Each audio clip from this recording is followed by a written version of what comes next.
ஆண்டவராகிய இயேசு கிறிஸ்து நாமத்திலே பிதாவுக்கு துதிகனம் உண்டாவதாக.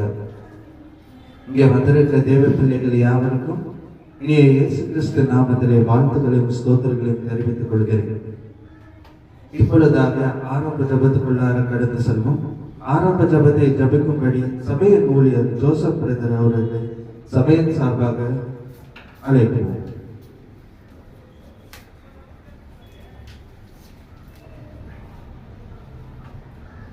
மகா கிருபையும் இரக்கமும் நீதியும் நிறைந்த பரலோகத்தின் நல்ல பிதாவே, இந்த அருமையான காலை வேளையிலும் மனமகிழ்ச்சியான நாளை நீர் எங்களுக்கு தந்து ஆசீர்வதிச்ச கிருபைக்காக நன்றி தகப்பனே. உம்மை துதிக்கிறோம், ஆராதிக்கின்றோம், மகிழ்ப்படுத்துகின்றோம் தகப்பனே. எங்களை கடந்த நாள் முழுவதுமாய் உமது கண்ணின் மணியை போல எங்களை சுகபத்திரமாக பாதுகாத்து ஒரு சேதமும் இன்றி எங்களை இம்மட்டு வரை ஆசீர்வதிச்ச தயவுக்காக நன்றி தகப்பனே. நாங்கள் பாவத்தில் இருந்தாலும் ஒரே பேரான குமாரனை கொண்டு எங்கள் பாவங்களை நீக்கும்படி அவர் தன் மாம்சத்தையும் இரத்தத்தையும் தந்து தன் ஜீவனை தந்து எங்களை மீட்டெடுக்கும்படி இவ்வளவா எங்கள் மேல் அன்பு வைத்த தயவுக்காக நன்றி தகப்பனே.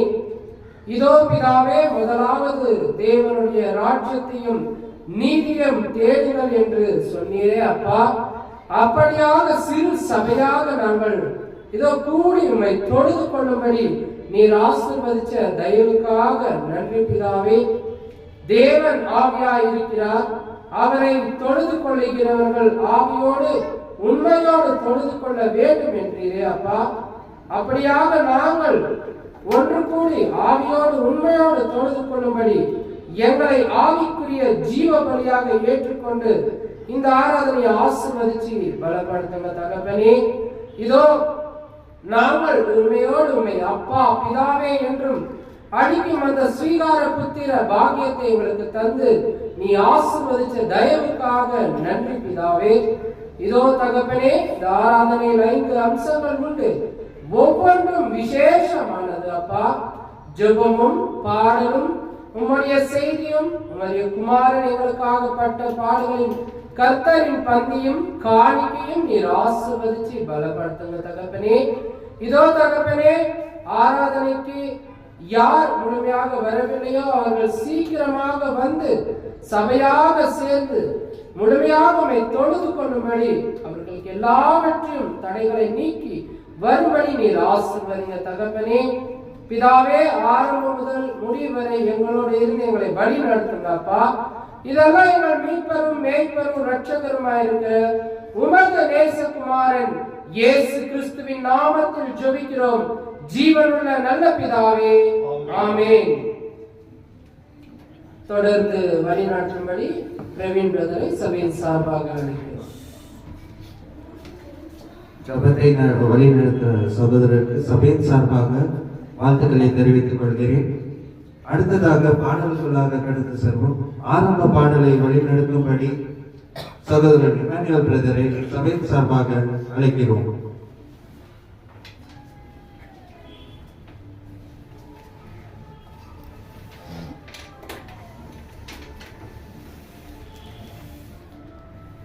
பாடலின் பக்கம் 77ஆம் பாடலை நாம் சேர்ந்து பாடுவோம். குதூகலம் நிறைந்த நன்னாள் நடுவானில் மின்னிடுதே, இதுவரை இருந்த துன்பமில்லை இனி என்றுமே ஆனந்தம், இதுவரை இருந்த துன்பமில்லை இனி என்றுமே ஆனந்தம். தலக்கர்த்தராம் இயேசு நின்றே யுத்தம் செய்திடுவார் நன்று, தலக்கர்த்தராம் இயேசு நின்றே யுத்தம் செய்திடுவார் நன்று. அவர் ஆவியினால் புது பலன் அடைந்து ஜெய கீதங்கள் பாடிடுவோம். அவர் ஆவியினால் புதுபலன் அடைந்து ஜெய கீதங்கள் பாடிடுவோம். குதூகலம் நிறைந்த நன்னாள் நடுவானில் மின்னிடுதே. இதுவரை இருந்த துன்பமில்லை, இனி என்றுமே ஆனந்தம். இதுவரை இருந்த துன்பமில்லை, இனி என்றுமே ஆனந்தம். புவி மீதில் சரீரமிப்பு என்று காண்போம் என ஏங்கும். புவி மீதில் சரீரமிப்பு என்று காண்போம் என ஏங்கும். மனமகிழ்ந்திடவே அவர் வாழ்ந்திடுவார், மனவாட்டியாய் சேர்ந்திடவே. மனமகிழ்ந்திடவே அவர் வாழ்ந்திடுவார், மனவாட்டியாய் சேர்ந்திடவே. குதூகலம் நிறைந்த நன்னாள் நடுவானில் மின்னிடுதே. இதுவரை இருந்த துன்பமில்லை, இனி என்றுமே ஆனந்தம். இதுவரை இருந்த துன்பமில்லை, இனி என்றுமே ஆனந்தம். ஜெப விழிப்புடன் வாஞ்சையாக அவர் வருகையை எதிர்நோக்கி. ஜெப விழிப்புடன் வாஞ்சையாக அவர் வருகையை எதிர்நோக்கி.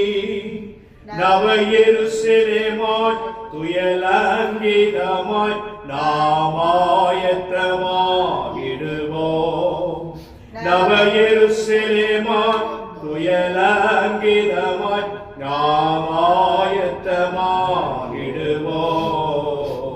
குதூகலம் நிறைந்த நன்னாள் நடுவானில் மின்னிடுதே. இதுவரை இருந்த துன்பமில்லை, இனி என்றுமே ஆனந்தம். இதுவரை இருந்த துன்பமில்லை, இனி என்றுமே ஆனந்தம்.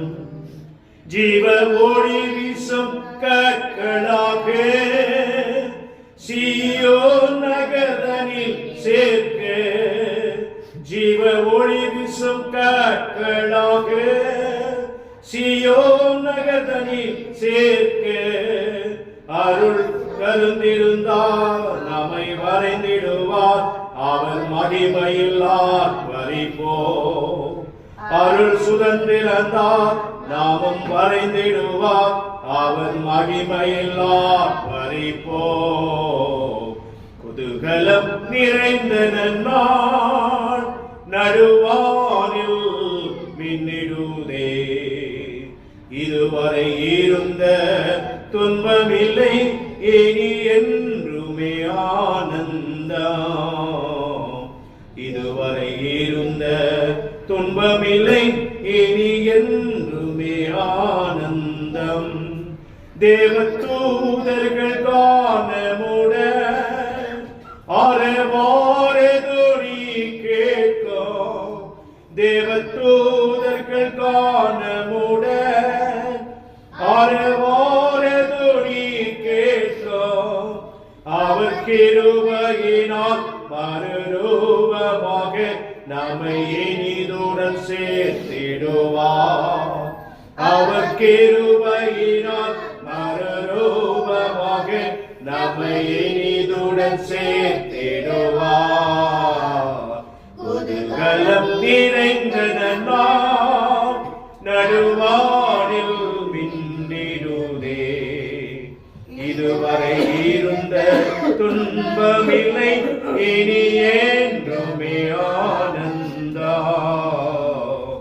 இதுவரை இருந்த துன்பமில்லை, இனி என்றுமே ஆனந்தம். இரண்டாம் பாடலை 85ஆம் பாடலை நாம் சேர்ந்து கருத்தாய் பாடுவோம். நிறுத்தி நிதானமாய் தேவனை மகிமைப்படுத்துவோமாக. இது மனுஷரின் மத்தியில் தேவாதி தேவனே வாசம் செய்கிறாரே. இது மனுஷரின் மத்தியில் தேவாதி தேவனே வாசம் செய்கிறாரே.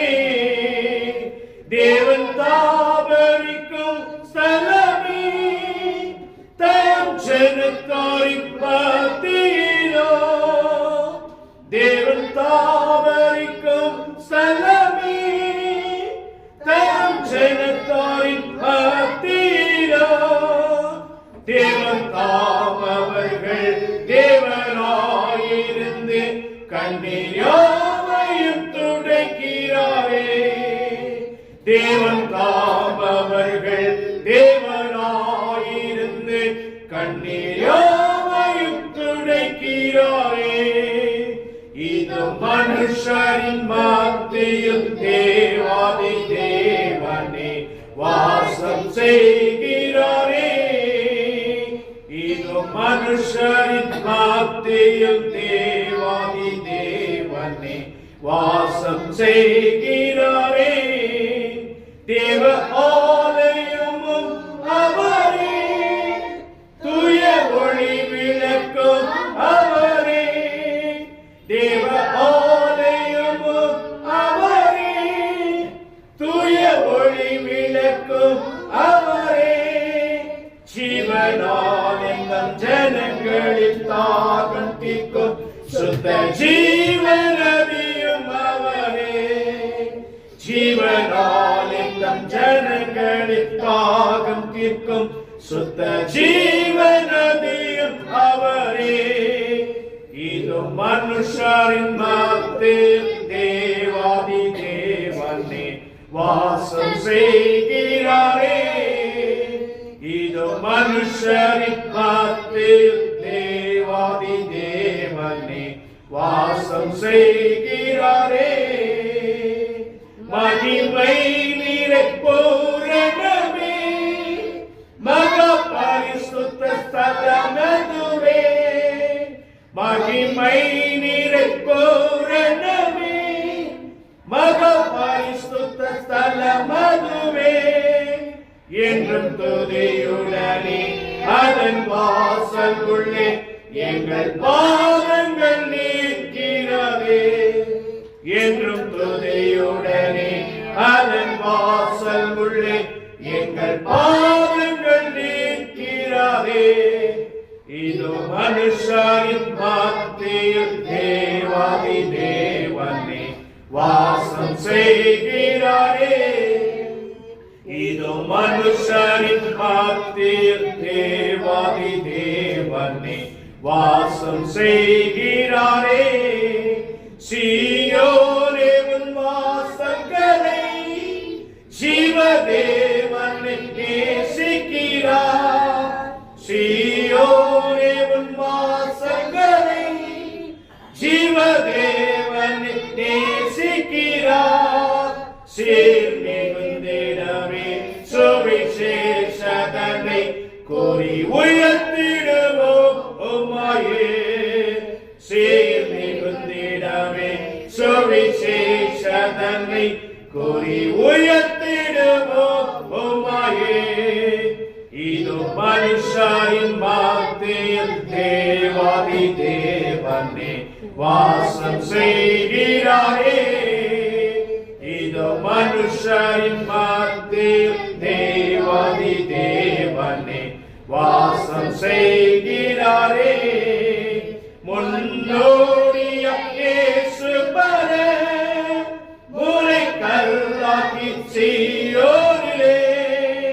முன்னோடிய இயேசு பர முறை கல்லாக்கி சீயோனிலே. வாஞ்சை செய்தேனும் உன்னத சிகமதை வாஞ்சையோடு நாம் நாடிடுவோம். வாஞ்சை செய்தேனும் உன்னத சிகமதை வாஞ்சையோடு நாம் நாடிடுவோம். இது மனுஷரின் மத்தியில் தேவாதி தேவனே வாசம் செய்கிறாரே. இதோ மனுஷரின் மத்தியில் தேவாதி தேவனே வாசம் செய்கிறாரே.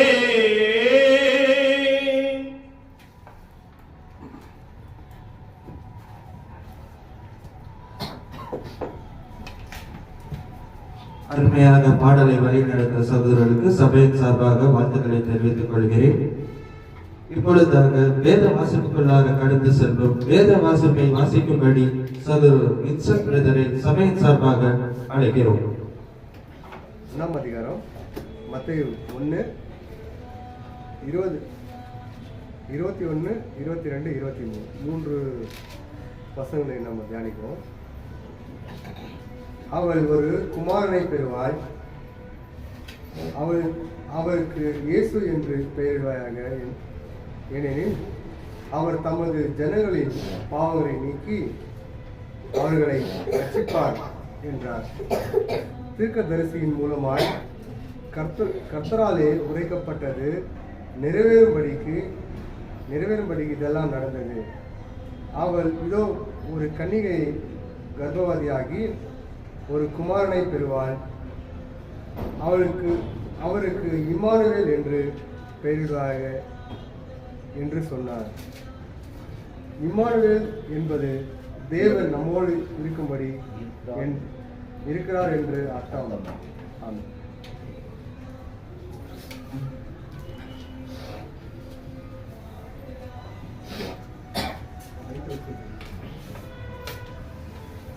வேத வாசிப்பு கொடுத்த சகோதரருக்கு சபையின் சார்பாக வாழ்த்துக்களை தெரிவித்துக் கொள்கிறேன். இப்பொழுதாக நாம் தேவ செய்திக்குள்ளாக கடந்து செல்வோம். தெய்வ செய்திக்காக ஒரு ஜபத்தை ஜபிக்கும்படி சபையின் ஊழியர் ஜோசப் பிரதரை சபையின் சார்பாக அழைக்கும்.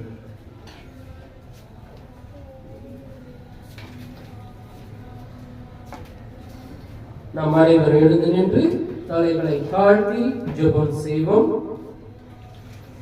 பிதாவே, உமக்கே கனம் துதியும் மகிமை உண்டாக்கப்படுவதாக. உம்மை உயர்த்துகிறோம், எங்களை தாழ்த்துகிறோம் அப்பா. இதோ வேத வாக்கியங்கள் எல்லாம் தேவ ஆவியினால் அருளப்பட்டது.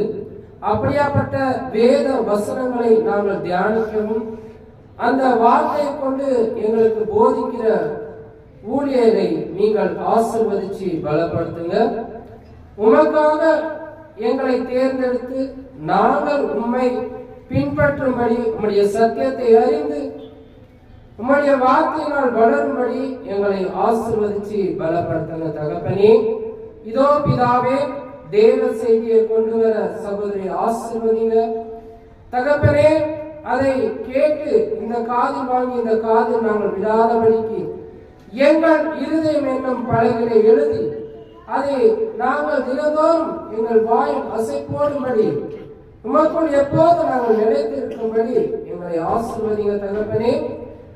தேவ செய்தியை கொண்டு வர தாசரையும் அவர் குடும்பத்தாரையும் தகப்பனே, அவர் இன்னும் அநேக இடத்தில் இப்படியாப்பட்ட சத்தியங்களை அறிவிக்கும்படி தேவரீர் நீர்தாமே அவரை தேர்ந்தெடுத்து ஆசீர்வதிச்சு பலப்படுத்த வேண்டும் என்று உம்மை கெஞ்சி மன்றாடுகிறோம் அப்பா. இதோ தகப்பனே, இந்த வார்த்தைகள் நாங்கள் எப்போதும் தினந்தோறும் தியானித்து இதில் வளரும்படி தகப்பனே நீங்களே எங்களை ஆசீர்வதிங்க. இதோ வெளிப்படுத்த விசேஷம் சொல்கிறது, இந்த தீர்க்க தரிசன வசனங்களை வாசிக்கிறவனும் இதை கேட்கிறவனும் இதற்கு எழுதியிருக்கிறவர்களை கை கொள்கிறவன் பாக்கியவான் என்று காலம் சமீபமாய் இருக்கிறது தகப்பனே. அப்படியாக இதை கேட்டு இது வாசித்து இதை கை கொள்ளும்படி எங்களை ஆசீர்வதிச்சு பலப்படுத்த இயேசு கிறிஸ்து நாமத்தில் ஜெபிக்கிறோம் ஜீவனுள்ள நல்ல பிதாவே, ஆமென். தொடர்ந்து வழிநாட்டும்படி பிரவீன் சகோதரை சபையின் சார்பாக அழைக்கிறோம்.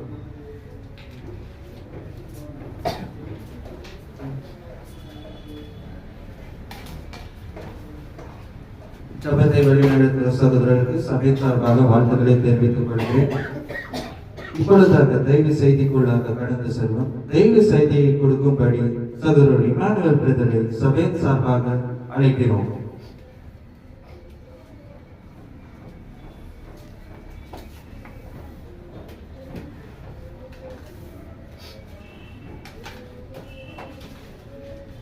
இஸ்ரவேலின் ஜெபலமான நம்முடைய பிதாவாகிய தேவனாலும் நம்முடைய மீட்பராகிய இயேசு கிறிஸ்துவின் விலையேற பெற்ற பரிசுத்த நாமத்தினாலும் கிறிஸ்துவின் சபையாரை நான் வரவழைக்கிறேன். வாழ்த்துக்களை சொல்ல நான் கடமைப்பட்டிருக்கிறேன். அன்பிலே நான் கடனாளியாயிருக்கிறேன்.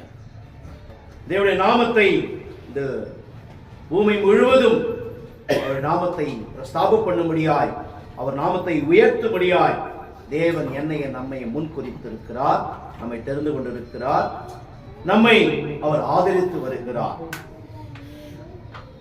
நாம் தேவனுக்கு உகந்தவர்களாய் இந்த பூமியிலே ஜீவனம் பண்ண வேண்டும். தேவனுடைய சித்தத்தை நாம் புரிந்து இந்த பூமியிலே வாழ்வதுதான் தேவனுக்கு பிரியமானது. சகோதரர் வாசித்தார் மத்தேயு 1ஆம் அதிகாரத்திலே 20-21 நினைக்கிற வாசித்தனங்க. அந்த வசனத்தை மறுபடியும் வாசிக்கும்படியா அன்பா கேட்டுக்கொள்கிறேன். அவள் ஒரு குமாரனை பெறுவாள், அவருக்கு இயேசு என்று பெயரிடுவாயாக, ஏனெனில் அவர் தமது ஜனங்களின் பாவங்களை நீக்கி அவளை ரட்சிப்பார் என்றார். அவர் ஒரு குமாரனை பெறுவாள். இது தீர்க்கதரிசன வசனங்கள். ஏசாயா 9:6 வாசித்து பாருங்கள். நமக்கு ஒரு குமாரன் கொடுக்கப்பட்டார், நமக்கு ஒரு பாலன் பிறந்தார், நமக்கு ஒரு குமாரன் கொடுக்கப்பட்டார். கர்த்தர் தோளின் மேல் இருக்கும், அவர் நாமம் அதிசயமானவர், ஆலோசனை கர்த்தா, வல்லமுள்ள தேவன், நித்திய பிதா, சமாதான பிரபு எனப்படும் என்று ஏசாயா தீர்க்கதரிசனமாய் இயேசு கிறிஸ்துவை பற்றி நாம் கேள்விப்பட்டிருக்கிறோம். அதே மாதிரி அந்த 2ஆம் வசனத்தை 23ஆம் வசனம் வாசித்து பாருங்கள். அவன் இதோ ஒரு கன்னிகை கர்ப்பவதியாக்கி ஒரு குமாரனை பெறுவாள், அவருக்கு இம்மானுவேல் என்று பெயரிடுவார்கள் என்று சொன்னார். இம்மானுவேல் என்பதற்கு தேவன் நம்மோடு இருக்கிறார் என்று அர்த்தமாம். ஏசாயா 7:14 வாசித்து பாருங்கள். ஏசாயா 7:14 அங்கே இம்மானுவேல் சொல்லுவார் பாருங்க. ஆதலால் ஆண்டவரே தாம் உங்களுக்கு ஒரு அடையாளத்தை கொடுப்பீர். இதோ ஒரு கன்னிகை கர்ப்பவதியாகி ஒரு குமாரனை பெறுவாள், அவருக்கு இம்மானுவேல் என்று பெயரிடுவாயாக. பார்த்தீங்களா? ஏசாயா தீர்க்கதரிசி முன்பாக தேவனை கிறிஸ்துவை பற்றி நாம் பார்க்கிறோம். ஆண்டவராகிய இயேசு கிறிஸ்து இந்த பூமியிலே பிறந்து எதற்காகனாக்கா, ஒருவரும் கெட்டு போக கூடாது, எல்லாரும் மனம் திரும்ப வேண்டும், எல்லா தேவனுடைய ராஜ்யத்தை சுதந்திரிக்கும்படி வேண்டும் என்றால் ஆண்டவராகிய இயேசு கிறிஸ்து தேவன் என்ன பண்ணுகிற அனுப்பி தந்தார். இந்த உலகத்திலே ஆதாமையும் ஏவாளையும் உண்டாக்கினார். நீங்கள் ரோமர் 5ஆம் அதிகாரத்திலே 19ஆம் வசனம் வாசிக்க கேட்போம். இப்படியாக ஒரே மனுஷனாலே பாவமும் பாவத்தினாலே மரணம் உலகத்திலே பிரவேசித்து போலவும் எல்லா மனுஷனும் பாவம் செய்தபடியால் மரணம் எல்லாருக்கும் வந்தது போலும் இதுவும் ஆயிற்று. இயேசு கிறிஸ்து வந்தது எதற்கென்றால் ஒருவரும் கெட்டு போக கூடாது, எல்லாம் மனம் திரும்ப வேண்டும், எல்லாரும் கீழ்ப்படிய வேண்டும், எல்லாரும் தேவனுக்கு உத்தமாக நடக்க வேண்டும். ஆனாலும் தேவன் ஆதாமை உண்டாக்கினார். இப்படியாக ஒரே மனுஷனாலே பாவமும் பாவத்தினாலே மரணம் உலகத்திலே பிரவேசித்தது போல எல்லா மனுஷனும் பாவம் செய்தபடியால் மரணம் எல்லாருக்கும் வந்தது போலும் இதுவும் ஆயிற்று. கீழ்ப்படியாத நிமித்தம் மரணம் வந்தது. தேவன் நம்மை படைத்தது மரணத்துக்கு அல்ல, நாம் நீடூழி வாழும்படியாய் தேவன் இந்த பூமியில் நம்மை படைத்திருக்கிறார். ஆதாமை தேவன் படைக்கும் போது அவர்களை ஆணும் பெண்ணுமாக என்ன பண்ணார்கள்? சிருஷ்டித்தார். அவர்கள் தேவனுக்கு என்ன பண்ணுங்க? கீழ்ப்படியுங்க. ஆண்டவராக இயேசு கிறிஸ்து அப்படி அல்ல, மரண பரியந்தம் தேவனுக்கு என்ன பண்ணார்கள்? தன்னை கீழ்ப்படிந்து நடந்தார், தன்னைத்தானே தாழ்த்தினார். யோபு 15ஆம் அதிகாரம் 14-15. மனுஷனானவன் பரிசுத்தமாய் இருப்பதற்கும் ஸ்திரத்தில் பிறந்தவன் நீதிமான் இருப்பதற்கும் அவன் எம்மாத்திரம். இதோ தம்முடைய பரிசுத்தவான்களை அவர் நம்புவதில்லை. வானங்கள் அவர் பார்வைக்கு எப்படிங்களா சுத்தமானவர்கள் அது மட்டும். யார் நம்புறா தெரியுங்களா? ஆண்டவராக இயேசு கிறிஸ்து மட்டும்தான் தேவன். தேவதூதர் என்ன பண்ணிக்கிறாங்க? பாவம் செய்திருக்கிறார்கள், அவர் சங்கிலியில கட்டப்பட்டிருக்கிறார்கள். ஆனா தேவன் நம்மை கூட என்ன பண்றது இல்ல, நம்புறதே கிடையாது. ஏன்னா அவன் பரிசுத்தமாய் வாழணும், அவன் நீதியாய் வாழணும், உத்தமமாய் வாழணும், உண்மையாய் வாழ வேண்டும் என்றுதான் தேவன் என்ன பண்ண நம்மை தெரிந்து கொண்டிருக்கிறார். உபாகம் 30:19 வாசித்து பாருங்கள். உபாகம் 30:19 நான் ஜீவனையும் மரணத்தையும் ஆசீர்வாதத்தையும் சாபத்தையும் உனக்கு முன் வைத்தேன் என்று உங்கள் மேல் வானத்தையும் பூமியும் இன்று சாட்சி வைக்கிறேன். ஆகையால் நீயும் உன் சந்ததியும் பிழைக்கும்படிக்கு நீ ஜீவனை தெரிந்து கொண்டு. பாத்தீங்களா? முதல்ல என்ன வச்சிருக்கிறார்? தேவன் ஜீவனை வைத்திருக்கிறார், மரணத்தை வைத்திருக்கிறார், ஆசீர்வாதத்தை வைத்திருக்கிறார், சாபத்தை வைத்திருக்கிறார். உனக்கு முன் வைத்தேன் என்று உங்கள் மேல் வானத்தையும் மேலே வைத்திருக்கிறார், பூமியை கீழே வைத்திருக்கிறார். இன்று உன் சந்ததியில் பிழைக்கும்படிக்கு நீ ஜீவனை தெரிந்து கொண்டு. அப்ப எது விரும்புவான் மனுஷன்? ஜீவனை விரும்பும்படியாய் ஆண்டவராகிய இயேசு தன் ஜீவனை கூட என்ன பண்ணுங்க? விரும்பவே கிடையாது. இன்னைக்கு நம்ம என்ன பண்ண? ஜீவனுக்காக தேவனை மறுதலிக்க போகிறோம். நாம் மறுதலிக்கப்படாத தேவனை. கிறிஸ்து நமக்குள் இருக்க வேண்டும். ரோமர் 8:1 வாசித்து பாருங்கள். ரோமர் 8:1 ஆனபடியினாலே கிறிஸ்து இயேசுவுக்குட்பட்டவர்களாய் இருந்து மாம்சத்தின்படி நடவாமல் ஆவியின்படி நடக்கிறவர்களுக்கு ஆக்கினை தீர்ப்பு இல்லை. அப்போ தேவ வசனத்தின் பிரகாரம் நான் நடப்போமானால் நமக்கு என்ன இருக்கலாம்? ஆக்கினை தீர்ப்பு இல்லை. கந்தகமும் எரிகிற கடல் நாம பங்கடையவே மாட்டோம். ஏனென்றால் கிறிஸ்து எனக்குள் நமக்குள் வாழும்போது நாம் அதிலிருந்து தப்பித்துக் கொள்ள முடியும். போக்கை வழியை தேவன் பண்ணிக்கிறாரு, உண்டு பண்ணி வச்சிருக்கிறார். ரோமர் 8:8-9 வாசித்து பாருங்கள். ரோமர் 8:8-9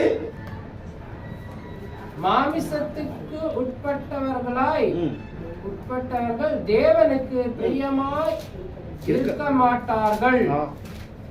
தேவனுடைய ஆவி உங்களில் வாசமாய் இராததால் நீங்கள் மாமிசத்துக்குட்பட்டவர்களாய் இராமல் ஆவிக்குட்பட்டவர்களாய் இருப்பீர்கள். கிறிஸ்துவின் ஆவி இல்லாதவன் அவனுடையவன் அல்ல. பாத்தீங்களா? மாம்சத்துக்குட்பட்டவர்கள் தேவனுக்கு எப்படி மாட்டாங்க? பிரியமாய் இருக்க மாட்டான். அவன் தேவனை என்ன பண்ண மாட்டான்? பிரியப்படுத்தவே முடியாது. ஆனா ஆண்டவராகிய இயேசு கிறிஸ்து தேவனுக்கு பிரியமாய் நடந்தார். இந்த உலகத்திலே நானும் நீங்களும் தேவனுக்கு பிரியமாய் நடக்க வேண்டும். அதை ரோமர் 8:13 வாசித்து பாருங்கள். மாம்சத்தின்படி பிழைத்தால் சாவீர்கள், ஆவியினாலே சரீரத்தின் செயலை அழித்தால் என்ன வைங்க? பிழைப்பீர்கள். ஆவியின் வசனத்தினாலே நாம் வாழ்வது ஜீவிக்க போகிறோம். மாம்சத்தின்படி பிழைத்தால் நாம் செத்து போயிடுவோம். ஆனா மாம்சத்தின்படி இருந்தோம். இன்னைக்கு ஆவியின் படி நாம் நடக்க என்ன பண்ணுவோம்? முயற்சி பண்ணி வாழ்ந்து காட்டணும். இயேசு கிறிஸ்து 33 வருஷம் இந்த பூமியிலே வாழ்ந்தார். பாவம் இல்லாதவர் அவர். அவருடைய வாயில் என்ன இல்லைங்களா? ஒரு வார்த்தை, ஒரு தப்பான வார்த்தை வருகிறது. இயேசு 53:4-5 வாசித்து பாருங்கள். மெய்யாகவே நம்முடைய பாடுகளை ஏற்றுக்கொண்டு நம்முடைய துக்கங்களை சுமந்தார். நாமோ தேவனால் அடிக்கப்பட்டு வாதிக்கப்பட்டு சிறுமைப்பட்டு எண்ணினோம். நம்முடைய மீது காயப்பட்டு நம்முடைய அக்கிரமத்தில் நொறுக்கப்பட்டார். நமக்கு சமாதானத்தை உண்டு பண்ண ஆக்கினை அவர் மேல் வந்தது. அவருடைய தழும்புகளால் என்ன நம்மளா குணமானோம். அப்ப இயேசு கிறிஸ்து மூலமாய் ரட்சிப்பு, சந்தோஷம், சமாதானம் எனக்கு நமக்கு என்ன பண்ணுங்க? தேவன் வைத்திருக்கிறார். இயேசு கிறிஸ்து பிறந்ததை யாரும் என்ன பண்ணுங்க? ஆதி முதல் கொண்டு கொண்டாடவே கிடையாது. ஆதி அப்போஸ்தலர் கொண்டாடல, யாருமே கொண்டாடவே இல்லை. அந்த மாதிரி பைபிள்ல வசனம் கிடையாது. லூக்கா எழுதிய சுவிசேஷம் 2:10-15 சொல்லுது, தேவதூதன் அவனை நோக்கி, என்ன கவனிங்க, தேவதூதன் நோக்கி, பயப்படாதீர்கள், இதோ எல்லா ஜனத்துக்கும் மிகுந்த நற்செய்தி உங்களுக்கு அறிவிக்கிறேன். இன்று கர்த்தராகிய கிறிஸ்து இரட்சகர் தாவீதிலே பிறந்திருக்கிறார். பிள்ளையை துணிகளை சுற்றி முன்னிலை கிடைத்திருக்க காண்பீர்கள். இதுவே உங்களுக்கு அடையாளம் என்றால், அந்த க்ஷணமே பரமேஸ்வரன் திரள் அது தூது தோன்றி உணர்ந்த தேவனுக்கு மகிமையும் பூமியிலே சமாதானமும் மனுஷன் மேல் பிரியமுள்ளாதவர் என்று சொல்லி தேவன் என்ன பண்ணார்கள்? துதித்தார்கள். இயேசு கிறிஸ்து பெறுவதற்காக என்ன பண்ணாங்க? அவரை துதித்தார்கள். ஆனா கொண்டாடவே கூடாது. எரேமியா 10:7 வாசித்து பாருங்கள். புறஜாதியுடைய மார்க்கத்தை கற்றுக்கொள்ளாதீர்கள், வானத்தில் அடையாளனாலே புறஜாதிகள் கலங்குகிறார்களே என்று சொல்லி நீங்கள் அவைகளாலே கலங்காதீர்கள். நாம் கூட புறஜாதி தான். ஆனா இன்னைக்கு தேவனுக்குள்ள என்ன பண்ணுகிறாரே? ராஜாக்களாகவும் ஆசாரியர்களாகவும் தேவன் நியமித்திருக்கிறார். அதனால புறஜாதியுடைய மார்க்கத்தை கற்றுக்கொள்ளாதீர்கள், வானத்தின் அடையாளங்களாலே புறஜாதிகள் கலங்குகிறார்களே என்று சொல்லி நீங்கள் அவைகளாலே கலங்காதீர்கள். நாம் கலங்கக்கூடாது. யோவான் 14:1 என்ன சொல்லி பாருங்க. உங்கள் இருதயம் கலங்காதிருப்பதாக தேவனிடத்தில் விசுவாசமாயிருங்கள், எங்களிடத்தில் என்ன பண்ணுங்க? விசுவாசமாயிருங்கள். அப்ப விசுவாசம், தேவனிடத்தில் விசுவாசம் இருக்கணும். இயேசு கிறிஸ்து மேல என்ன பண்ணுங்க? விசுவாசம் இருக்கணும். புறஜாதிகள் மார்க்கத்தை நாம் என்ன பண்ணணும்? கற்றுக்கொள்ளக்கூடாது. அதே 10:10 வாசிங்க. எரேமியா 10:10 கர்த்தரோ மெய்யான தெய்வம். நம்முடைய தெய்வம் எப்படிப்பட்டவங்களா? மெய்யான தெய்வம், பொய் உரையாத தேவன், சத்தியவரவர், நீதிபரர், உண்மை உள்ளவர். கர்த்தரோ மெய்யான தெய்வம், அவர் ஜீவன் உள்ள தேவன், உயிருள்ள தேவன். அவர் நித்திய ராஜா. அவருடைய கோபத்தினால் பூமி அதிரும், அவருடைய உக்கிரத்தை ஜாதிகள் என்ன பண்ண முடியாதா? சகிக்க மாட்டார்கள். அப்ப ஜீவனுள்ள தேவனுக்கு உண்மை உத்தமமாய் கிறிஸ்து வாழ்ந்தது போல நானும் நீங்களும் ஜீவனுள்ள தேவனுக்கு எப்படி கீழ்ப்படிய வேண்டும். உத்தமத்திலே நாம் வாழ வேண்டும். எல்லாரும் செய்வது போல இந்த பூமியில் நாம் என்ன பண்ணக்கூடாது? செய்யக்கூடாது, கலந்து கொள்ளக்கூடாது. இருளுக்கும் ஒளிக்கும் சம்பந்தம் ஏது? இந்த உலகத்திலே நாம் அப்படி வாழும்படியாய்தான் இயேசு கிறிஸ்து பூமியிலே மாதிரியாய் நடந்தார். 33 வருஷம் இந்த பூமியிலே வாழ்ந்தார், மரித்தார். 3ஆம் நாள் யார் எழுப்ப தெரியுங்களா? ஆண்டவராக இயேசு கிறிஸ்து எழுச்சிக்கல, பிதாவாகிய தேவன் அவரை எழுப்பினார். ஆனா சொன்னாரு, என்னை 3ஆம் நாள் தேவன் எழுப்புவார் சொல்லிக் கொண்டே வந்தார்கள். நீங்க நானும் நீங்களும் ஒரு வார்த்தையிலும் தப்பக்கூடாது, எல்லாத்துக்கும் நம்ம கீழ்ப்படியணும். அதான் தேவன் பிரியப்படுகிறார். இந்த உலகத்துல கொண்டாடுறோம், நமக்கு கொண்டாட்டம் இல்லை. இதுதான் கொண்டாட்டம். வாரத்தின் முதல் நாள் வருகிற பாருங்க, இதுதான் நமக்கு கொண்டாட்டம். அவங்களாம் திண்டாடுவான், நாமெல்லாம் கொண்டாடுவோம். இது நமக்கு பண்டிகை. இந்த நாளை நாம் ஆசரிக்க வேண்டும். இந்த நாளை நாம் தேவனுடைய நாமத்துக்கு உண்மையாய் உத்தமமாய் பயத்தோடு பக்தியோடு வந்து தேவனை தொழுது கொள்ளணும். எப்படி தொழுது கொள்வார்கள்? வீட்டிலே உண்மையா இருப்பார்கள், அலுவலகத்திலே உண்மையா இருப்பார்கள், தன்னுடைய காலத்திலே உண்மையா இருப்பார்கள். அப்படிப்பட்டவர்கள் ஒரு நாள் என்ன பண்ண மாட்டாங்க, மிஸ் பண்ணவே மாட்டார்கள். சங்கீதம் 58:4-5 வாசித்து பாருங்கள். சர்ப்பத்தின் விஷத்துக்கு ஒப்பான விஷம் அவர்களில் இருக்கிற எல்லா மனுஷன் சர்ப்பத்தின் விஷமும் இருக்குதா உள்ளத்திலே. பாம்பாட்டிகள் விரோதமாய் ஊதினாலும் அவர்கள் ஊதும் சத்தத்திற்கு செவிப்படாதபடிக்கு தன் காதை அடைக்கிற செவிட்டு வீரரை போல் என்ன பண்ணாங்களா இருக்கிறார்கள். எவ்வளவுனா வசனம் சொல்லு, எவ்வளவுனா புத்தி சொல்லு, என்ன பண்ண மாட்டாங்க, கேட்கவே மாட்டாங்க. செவிட்டு வீரனுக்கு எவ்வளவுனா ஊதுங்க, அது என்ன பண்ணாது, ஆடவே ஆட. ஆனா வாரத்தின் முதல் நாள் தான் அநேக காரியங்கள் வரும். அங்க போகணும், இங்க போகணும். ஆனா ஒரு நாள் வரும், அந்த டைம்ல கதறா கூட தேவன் என்ன பண்ண மாட்டாரு, கேட்கவே மாட்டார். ஏன்னா உனக்கு சமயம் தந்திருக்கிறாரு, உனக்கு நேரத்தை கொடுத்திருக்கிறாரு, எல்லாத்தையும் நீ பயன்படுத்துறது இல்ல. நீ என்ன பண்ற, தேவனுடைய நாமத்தை உண்மையாய் உத்தமமாய் வாழாதனால தான் தேவன் என்ன பண்ற தெரியுங்களா, விட்டுடுற. ஓசியா 5:15 வாசிங்க. அவர்கள் தங்கள் குற்றங்களை உணர்ந்து என் முகத்தை தேடும் மட்டும் நான் என் ஸ்தானத்துக்கு திரும்பி போயிடுவேன். தங்கள் ஆபத்தில் என்னை கருத்தாய் தேடுவார்கள். ஆனா தேவன் என்ன பண்ண மாட்டாரா? தென்பட மாட்டார். சாலமன் குமாரனே, அவரை நீ தேடுவாயானால் அவருக்கு தென்படுவார். அவர் விட்டு விட்டால் அவர் என்றென்றைக்கு என்ன பண்ணார்? மறந்து விடுவார். அதனால வாரத்தின் முதல் நாளிலே நாம் வர வேண்டும், தேவனை மகிமைப்படுத்த வேண்டும். தேவனுடைய சித்தத்தை நாம் நிறைவேற்றும்படியாய் இந்த உலகத்திலே மண்பாண்டங்கள் நம்மை தெரிந்து கொண்டிருக்கிறார். இந்த மண்பாண்டத்திலே ஜீவனுடைய வார்த்தையை வைத்திருக்கிறார். நீங்க 2 கொரிந்தியர் 2:17 வாசிங்க. 2 கொரிந்தியர் 2:17. அநேகரைப் போல நாங்கள் தேவ வசனத்தை கலப்பாய் பேசாமல் துப்புரவாகவும் தேவனால் அருளப்பட்ட பிரகாரமும் கிறிஸ்து இயேசுவுக்குள் தேவ சந்நிதியில் பேசுகிறோம். பாத்தீங்களா? இன்னைக்கு கலப்பாய் பேசி பண்டிகை இருக்குது, அமாவாசை பிரேயர் இருக்குது, விடுதலை இருக்குது, வியாதி சுகப்படுத்துவேன், இப்படி எல்லாம் சொல்லி என்ன பண்றான்? ஏமாத்துறான். பவுல் சொல்றாரு பாருங்க, அநேகரை போல நாங்கள் தேவ வசனத்தை கலப்பாய் பேசாமல் துப்புரவாகவும் தேவனால் அருளப்பட்ட பிரகாரமாகவும் கிறிஸ்துவுக்குள் தேவ சன்னதியில் என்ன பண்றோம்? நாங்கள் பேசுகிறோம். இப்படிப்பட்ட வார்த்தையை தான் தேவன் என்ன பண்றாரு? எதிர்பார்க்கிறார். எல்லாரும் பேசும் விதமா நம்ம என்ன பண்ணக்கூடாது? பேசக்கூடாது. நம்ம சகோதரர் பேசணும், நான் பேசக்கூடாது, நான் பேசணும், நீங்க பேசக்கூடாது. வசனம் என்ன சொல்லுது? அதன்படி நாம் பேச கத்துக்கணும். அதனால வாரத்தின் முதல் நாள் என்ன பண்ணோம்? தேவனுக்கு முதலிடம் கொடுக்கணும். மத்தேயு 6:33 சொன்னாரு, முதலாவது தேவனுடைய ராஜ்யத்தையும் அவருடைய நீதியையும் தேடுங்கள், அப்போது இவையெல்லாம் உங்களுக்கு கூட கொடுக்கப்படும். எவையில கொடுப்பாரு? பூமியில கூட கொடுக்கிறதே கிடையாது. பொய்யான உபதேசம் இதெல்லாம் கொடுக்கிறதே இல்லை தேவன். கொடுக்கவே மாட்டார்.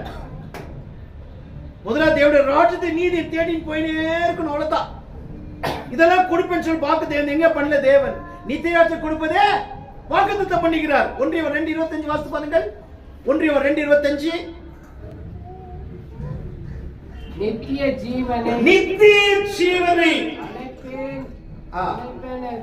அவர் நமக்கு செய்த வாக்குத்தத்தம். அவ்வளவுதான். வேற எதுவும் கொடுக்கறதில்ல தேவன். அவர்கிட்ட போய் எனக்கு இது வேணும் அது வேணும்னு கேட்கவே கூடாது.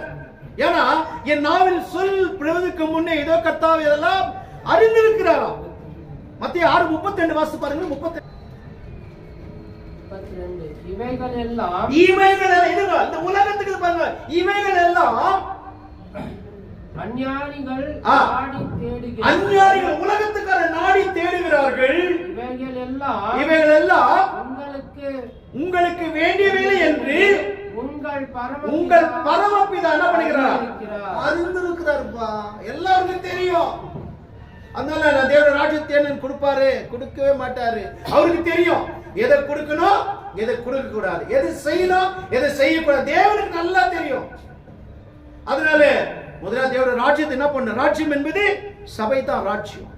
இந்த ராஜ்யத்தில் நாம் உண்மையாக தான் நித்திய ராஜ்யம் போக முடியும். அப்ப இங்க கரெக்டா இருந்தா தான் அங்க போக முடியும். இங்க நம்ம கரெக்ட் இல்லாத இருந்தா அங்க போகவே முடியாது. கஷ்டம். இது நம்ம புரிஞ்சுக்கணும். தேவன் அதுக்கு நம்ம நம்புறதே கிடையாது. எதுக்காக நம்பிக்கிறார் தெரியுங்களா? நம்மள அவர் ஆராதிக்க வேண்டும், பரிசுத்தமாய் வாழ வேண்டும், நீதியாய் வாழ வேண்டும், உண்மையாய் வாழ வேண்டும். டைம் சரியா வந்துடணும். அதிலே கண்டுபிடிச்சிடலாம். நம்ம இப்படிப்பட்டதான் தேவனுடைய ராஜ்யம் என்ன பண்ணுவான்? சுதந்திரக் கொள்ள முடியும். 1 Corinthians 6:10 வாசித்து பாருங்கள். திருடரும் பொருளாசைக்காரரும் வெளியேறும் உதாசீனரும் கொள்ளைக்காரரும் தேவனுடைய ராஜ்யம் என்ன பண்ணுறது இல்லையா? போவே முடியாது. திருடுறது டைம் கரெக்ட் டைம் வர்றது இல்லை. அப்பதான் வீட்டுல தான் பிரச்சனைகள், கல்யாணம், வேலை வரும். ஆனா அதை உதறி தள்ளிவிட்டு வாழ்றார்.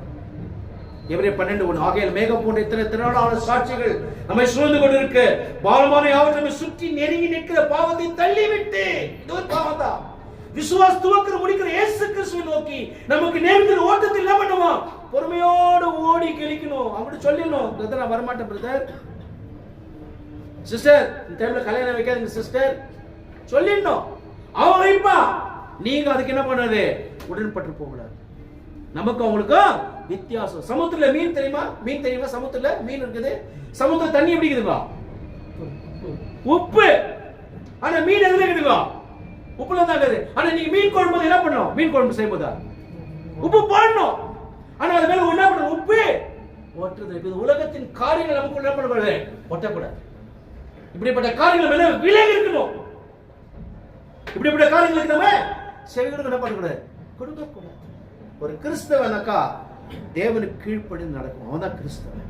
இயேசு கிறிஸ்து தன்னைத்தானே மரணத்தை தாழ்த்தி கீழ்ப்படிந்தார். அவர்கிட்ட நம்ம கற்றுக்கொள்ளணும். பைபிள் சொல்லுது நாம் கூட கீழ்ப்படியணும், தேவனுக்கு கீழ்ப்படியணும். இந்த உலகத்திலே உயிரோடு இருக்கும்போதுதான் தேவனுக்கு கீழ்ப்படி வாழ்ந்தா நித்தியராஜ்யம் கேரண்டி கிடைக்குது. 1 தீமோத்தேயு 6:6 வாசித்து பாருங்கள். போதும் என்ற மனதுடனே தேவ பக்தியே மிகுந்த ஆதாயம். தேவ பக்தி தான் நமக்கு வெகுமதி. தேவ பக்தி தான் நமக்கு விளையாட பெற்றது. தேவ பக்தி தான் அது உத்தமமானது. அது 7 வாசிங்க. உலகத்தில் நாம் பாத்தீங்களா? இந்த உலகத்துல ஒன்று கொண்டு வதும் இல்லை, இந்த ஒன்று கொண்டு போவதும் இல்லை. நிச்சயம் 8 வாசிங்க. என்ன போதும் பாருங்க. உண்ணவும் உடுக்கவும் உண்டாயிருந்தால் அது போதும் என்று என்ன கனவு? இதுதான் போதும். நமக்கு சாப்பாடு துணி இருந்தா போதும். எதுவும் தேவையில்லை. இதுல எதுவும் கொண்டு போறதா கிடையவே கிடையாது. எல்லாம் விட்டு போயிடணும். ஆசையை சம்பாதிக்கிறான், யார் அதை வாரிக்கொள்வான்னு சொல்றாரு தாவீது. அவர்கிட்ட வெள்ளி பொண்ணு குவிந்து கிடைச்சுங்க. அவர் சொல்றாரு, உம்மாலே பெற்றேன், உம்மாலே கொடுக்கிறேன். என்னால பெற்றேன்னு சொல்லவே இல்லை. எல்லாம் தேவன். இதெல்லாம் நெகேமியா 9:6 வாசித்து பாருங்கள். இது யாருடையது? நெகேமியா 9:6. யார் உண்டாக்கினார் இதெல்லாம்? இது ஒரு வசனம். நீர் ஒருவரே கர்த்தர். அது வசனம் பண்ணுங்க. நீர் ஒருவரே கர்த்தர். நீர் வானாதி வானங்களையும் அவருடைய சர்வ சேனையும் பூமியும் அது எல்லாவற்றையும் உண்டாக்கினீர். அவள் எல்லாரையும் காப்பாற்றுகிறீர். வான சேனைகளுமை பணிந்து கொள்ளுது. செப்பனியாவது ஒரு சக நகரியாவது சொல்லுங்க. நெகேமியா 9:6 நினைக்கிறேன். தேவன் ஒருவர் தான். அவர் தான் வானத்தையும் பூமியும் சர்வத்தையும் சிருஷ்டித்தவர். எல்லாத்தையும் உண்டாக்கினவர் தேவன். நம்மை சிருஷ்டித்த தேவன். அவருக்கு எப்படி இருக்கணுமா? உண்மை உத்தமத்திலே வாழணும். இயேசு கிறிஸ்து பூமியில வாழ்ந்தாரு. அவருக்கு ஒரு சொத்து கூட பூமியில இல்ல. அது அப்போஸ்தலர் இருந்தாங்க. அவங்க வாடகை வீட்டுல தான் இருந்தாங்க. கஷ்டப்பட்டாங்க ராத்திரியும் பகலும். ஒருத்த கூட என்ன பண்ணாங்க? கையேந்தவே இல்லை. 2 தெசலோனிக்கர் 3:8 வாசிங்க. விசுவாசம் இலவசமாய் சாப்பிடாமலும் உங்களில் ஒருவனுக்கும் பாரமாயிராதபடி எங்கள் சொந்த கையினாலே வேலை செய்து சாப்பிட்டார்கள். நம்ம ஒருவனுக்கும் பாரம் இல்லாதபடி நம்ம சொந்த கையினாலே என்ன பண்ணுமா? வேலை செய்து சாப்பிட்டார்கள். ஆதி அப்போஸ்தலர். அவங்களுக்கு சொந்த வீடு இல்ல, சொந்த கார் இல்ல, சொந்த வண்டி இல்ல, ஒண்ணுமே இல்ல. இயேசு பவுல் சொல்றாரு, நான் கிறிஸ்துவுக்காக லாபமான அனைத்தையும் நஷ்டமும் குப்பையுமா எண்ணுகிறேன். இதெல்லாம் குப்பை, இதெல்லாம் நஷ்டம், இதெல்லாம் ஒண்ணுக்கு பிரயோஜனம் இல்லாதது. ஆனா தேவனுடைய ராஜ்யம், வசனம், தேவனுடைய சபை வாரத்தின் முதல் நாள் இது நமக்கு மேன்மையானது. இதிலே நாம் சுகித்து வாழும்படியாய் தேவன் எனக்கு நமக்கும் உதவி செய்தார். அதான் இயேசு கிறிஸ்து பிறந்தது நற்செய்தி. இந்த நற்செய்தியை நாம் அறிவிக்க வேண்டும். இது பர்த்டே என்று கொண்டாடவே கூடாது. இயேசு 9:58 வாசித்து பாருங்கள். அது கேசு நரிகளின் குழிகளும் ஆகத்துகளும் கூடில் உண்டு, மனுஷனுக்கு என்ன இல்லைங்களா தலை சக்க இடமே இல்லை. அவருக்காக தான் படிச்சார். இயேசு கிறிஸ்துக்காக தான் தேவன் எல்லாம் படிச்சார். ஆனா அவருக்கு என்ன இல்லைங்களா தலை சக்க இடமே இல்லை. நமக்கு என்ன வேணும்? இடம் எங்க வேணும்? பரலோகராஜ்யம். இந்த இடம்லாம் அழிஞ்சிடும். 2 கொரிந்தியர் 4ஆம் அதிகாரம் கடைசி வசனம் வாசிங்க. ஏனெனில் காணப்படுகிறது எல்லாம் அனித்தியமானவைகள், காணப்படாதவைகளோ நித்தியமா. எல்லாம் அனித்தியமானது. இதெல்லாம் அழிஞ்சு போயிடும் அந்த பூமி எல்லாம். ஆனா நித்தியமானது எதுங்க? பரலோகத்தான், நித்திய ராஜ்யம். நீங்க என்னன்னா சம்பாதிங்க, எவ்வளோனா கஷ்டப்படுங்க, எவ்வளோனா சேர்த்து வைங்க, இதெல்லாம் அநித்தியமான உலகம். இதெல்லாம் மரம் செடியெல்லாம் பார்க்குறீங்க தெரியுங்களா, அது அழிஞ்சு போயிடும். என்ன பார்க்குறீங்க, நானும் அழிஞ்சு போயிடுவேன், நீங்களும் அழிஞ்சு போயிடுவேன். ஆனால் தேவனுடைய வசனம் வானமும் பூமியும் ஒழிந்து போகும், என் வார்த்தைகள் சிறு உறுப்பாக இழப்படாத அழிந்து போகாது என்றார். அப்படிப்பட்ட வார்த்தையிலே வாழ முடியாது. கிறிஸ்து பூமியிலே வந்தார். யோவான் 1:1, ஆதியிலே வார்த்தை இருந்தது, அந்த வார்த்தை தேவனிடத்தில் இருந்தது, அந்த வார்த்தை தேவனாய் இருந்தது. பாத்தீங்களா, அவர் தேவனாய் இருந்தார். ஆனா தேவனுடைய பொருள் என்று கொள்ளையாளர் போல எண்ணாமல் தன்னைத்தானே மரண தன்னை தாழ்த்தி வாழ்ந்தார் ஆண்டவராகிய இயேசு கிறிஸ்து. நானும் நீங்களும் தன்னை தாழ்த்த வேண்டும். எப்படி தாழ்த்தணும்? சபை கூடுதலே வரணும். எபிரேயர் 10:25 வாசிங்க. சபை கூடி வருதலை சில விட்டு வருவது போல நாம விட்டு விடாமல் ஒருவருக்கு ஒரு புத்தி சொல்ல கடவோம். நாளானது சமீபித்து வருகிறது, எவ்வளவாய் பார்க்கிறீர்களோ அவ்வளவா என்ன பண்ணு, புத்தி சொல்லினே இரு என்றார். புத்தி சொல்லினே அவங்க என்ன பண்ணாங்க, கேட்காத மாதிரியே நடந்துச்சான். ஆனா இன்னைக்கு எங்க சபையில ஆட்கள் காணும். இன்னைக்கு இயேசு கிறிஸ்து வருவாரானா எங்க? உன்னுடைய பரிசுத்தம் எங்க? உன்னுடைய நீதி எங்க? உன்னுடைய அன்பு எங்க? உன்னுடைய பயம் எங்க? உன்னுடைய பக்தி எங்க? உன்னுடைய பரிசுத்த வாழ்வு எங்க? இன்னைக்கு வருவார்னா எங்க போயிடுவோம்? இயேசு கிறிஸ்து ஏதோ திருடனை போல அந்த நாளிகையும் அந்த நேரத்தையும் ஒருவனும் அறிந்து கொள்ள முடியாது. தேவன் அறிவார், கிறிஸ்து அறிவார். ஆனா கிறிஸ்து வருகை கூட கிறிஸ்து கூட தெரியாதான், தேவ தூதர் கூட தெரியாது. யாருக்கு தெரியும்? தேவனுக்கு மட்டும் தெரியும். அவரே சொல்றாரு, இயேசு கிறிஸ்து சொல்றாரு, என் பிதா தவிர ஒருவனுக்கோ. அவரே சொன்னாருங்க, தேவகுமாரனுங்கோ, அவருக்கு இந்த ரகசியம் தெரியல. எப்படிப்பட்ட கிறிஸ்து பாருங்க. ஆனா தேவனுக்கு எப்படி இருந்தாரு? கீழ்ப்படிந்தார். தேவனுக்கு உண்மையா உத்தமா இந்த பூமியில தன்னையே ஜீவபலியாய் ஒப்பு கொடுத்தாருங்க. என் ஆவியை ஒப்பு கொடுக்கிறேன் என்று சத்தமாய் ஒப்பு கொடுத்தார். நானும் நீங்களும் தேவனுக்காக வாழ்வதுதான் தேவனுக்கு பிரியம். எல்லாரும் தேவன ராஜ்யம் போறது இல்ல. மத்திய 22:14 சொல்லுது, அந்தபடியே அழைக்கப்பட்டவர்கள் அநேகர், தெரிந்து கொள்ளப்பட்டவர்களோ சிலர். அந்த சிலர் தான் உண்மையாய் உத்தமமாய் தேவனுக்கு பிரியமாய் ஜீவிப்பார். எல்லாரும் போறது இல்ல. நீங்க விதைகளை எடுத்தீங்கன்னா கூட, விதைகளை எடுத்து தண்ணியில போட்டீங்கன்னாக்கா நல்ல விதை என்ன பண்ண தெரியுங்களா? அடியில போயிடும். பூச்சான விதை எப்படி இருக்கும்? மேல மெதுக்கும். நீங்க பூச்சான விதையா நல்ல விதையா என்பது உங்களுக்கும் தெரியும், தேவனுக்கும் தெரியும். உங்களுடைய மனசாட்சி குற்றப்படுத்துமானால் நீங்கள் நான் என்ன பண்ண முடியாது, தண்டனைக்கு தப்பவே. இயேசு கிறிஸ்து தான் தேவன் நம்பி இருக்கிறார். இன்னைக்கு நம்மளே தேவன் நம்பி கொடுத்திருக்கிறார்.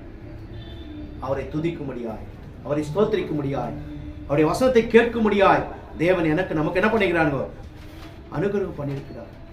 யோவான் 5:26 வாசித்து பாருங்கள். இயேசு கிறிஸ்து என்ன பண்ணிக்கிறார்? தேவன் அருள் செய்திருக்கிறாராம். யோவான் 5:26.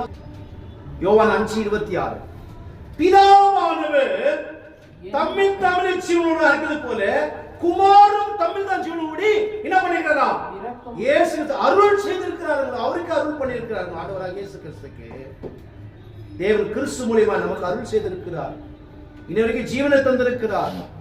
நம்ம ஆயுஷ்காலத்தை கொடுத்திருக்கிறார். சுகத்தை தந்திருக்கிறார். நமக்கு உண்ண ஆகாரம் தந்திருக்கிறார்.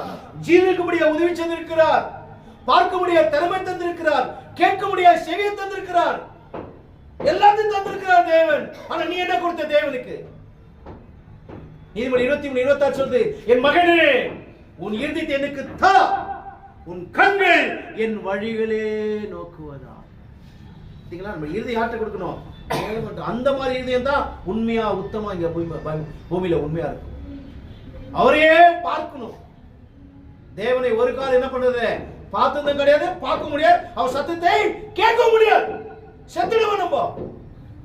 எப்படி தேவன் தெரியுங்களா? அப்போஸ்தலர் 17ஆம் அதிகாரம் 29 வாசிங்க. நாம் தேவனுடைய சந்ததியாய் இருக்க மனுஷன் சித்திர வேலையினாலும் யுக்தினாலும் உருவாக்கின பொன் வெள்ளி இவைகளுக்கு தெய்வம் ஒப்பா இருக்கும் என்று நாம் நினைக்கலாகாது. நினைக்கவே கூடாது. இதெல்லாம் தெய்வம் சொல்லிட்டு நினைக்க கூடாது. மனுஷன் எல்லாம் யாரால் படைக்கப்பட்டார்கள்?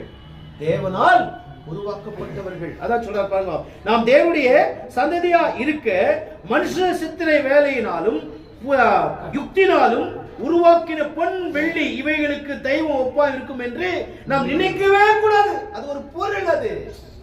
அதுக்கு என்ன இல்லைங்களா அதுக்கு ஜீவன் இல்லைன்னு சொல்லி பைபிள். அபக்கூக்கு 2ஆம் அதிகாரம் 19 வாசிங்க பார்க்கலாம். அபக்கூக்கு 2:19 வாசிங்க.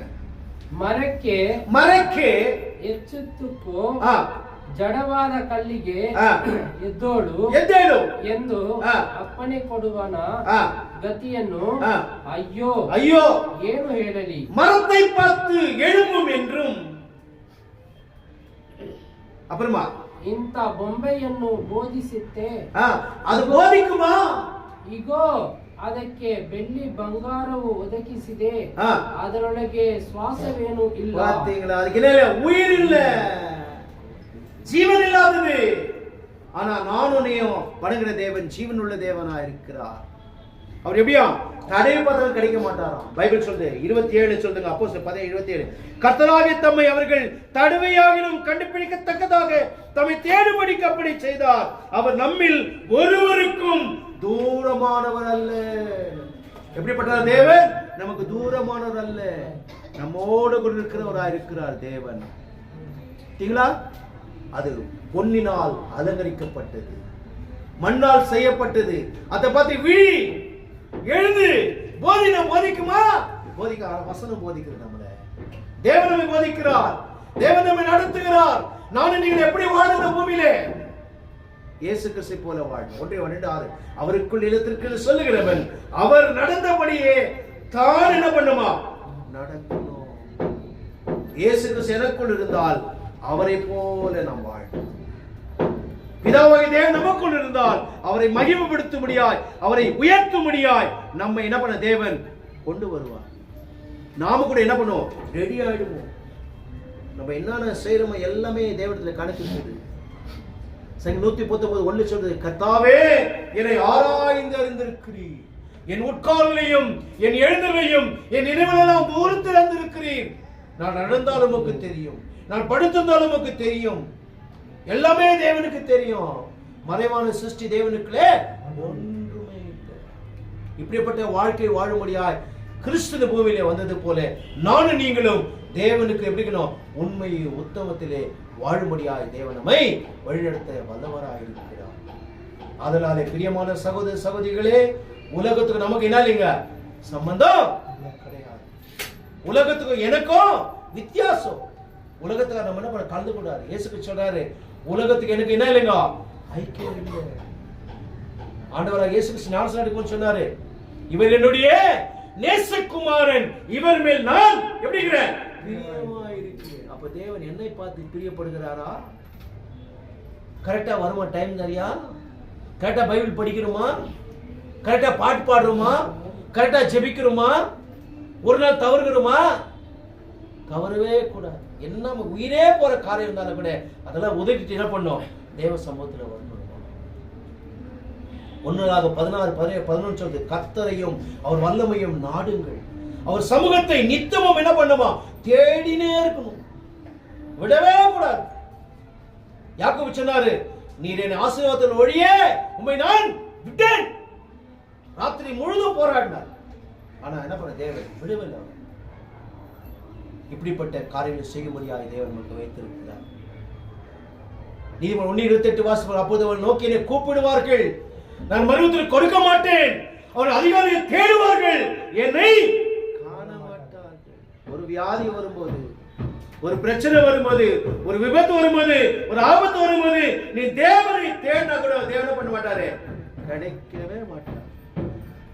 நீ கண்ணு இருக்கும் போதே பைபிள் படிக்கணும், காதுக்கும் போதே வசந்த கேட்கணும், நல்ல சரீர உறுப்பு இருக்கும் போதே நடந்து வரணும். இல்லனா உனக்கு பரிதாபம். நம்ம எப்படி வாழுகிறோம்? எப்படி தேவனுக்காய் பிரியமா இருக்கிறோமா?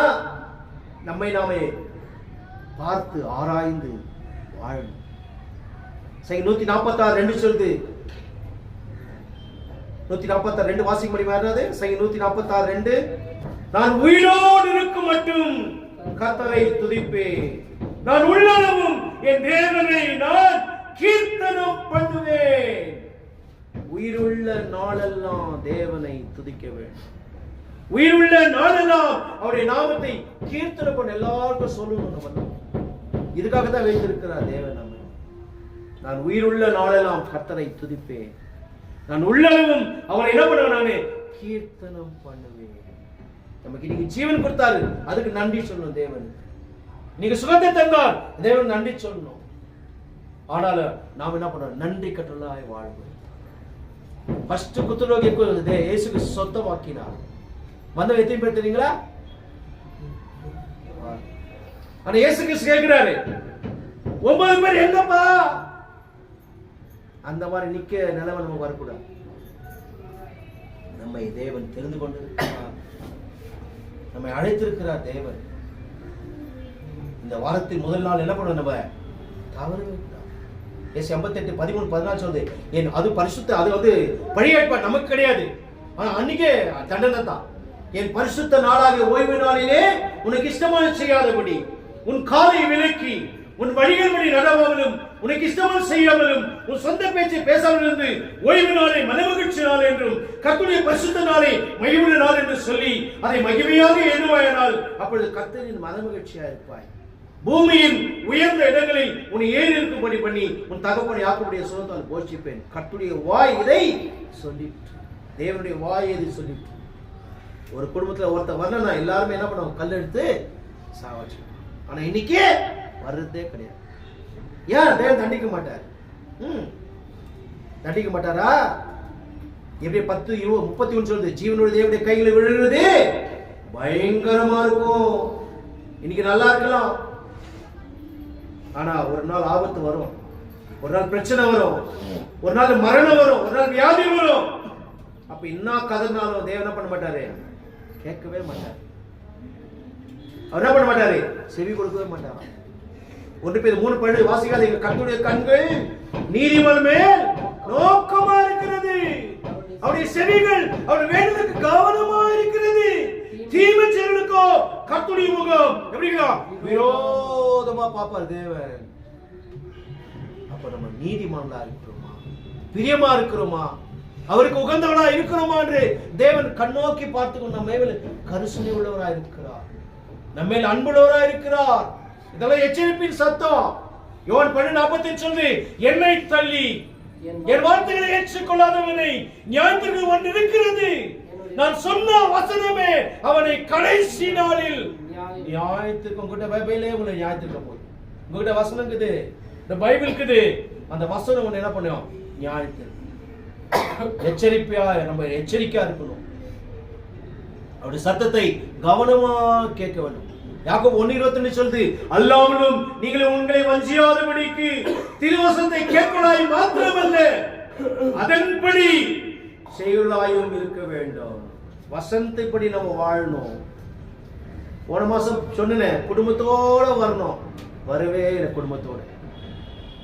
என்ன பிரயோஜனம்? வசனத்தை கேட்டு என்ன பிரயோஜனம்? கிடையாதே. குடும்பத்தோட வரணும், மனைவி பிள்ளைகளோட வரணும். இதான் தேவனுக்கு பிரியமானது. பொண்டாட்டியை புருஷன் நடத்தணும், புருஷன் பொண்டாட்டி கீழ்ப்படியணும்.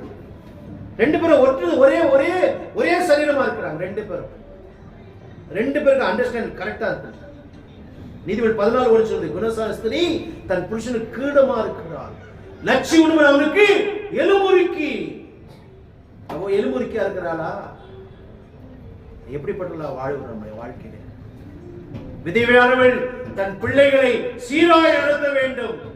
குடும்பத்தில் இருக்கிற தலைவன் தன் மனைவியை சீராய் நடத்த வேண்டும், தன் பிள்ளைகளை ஒழுக்கமாய் நடத்த வேண்டும், தன் குடும்பத்தோடு தேவனை ஆராதிக்க வேண்டும். யோசுவா சொல்றார், நானும் என் வீட்டாரும் கர்த்தரையே சேவிப்போம்.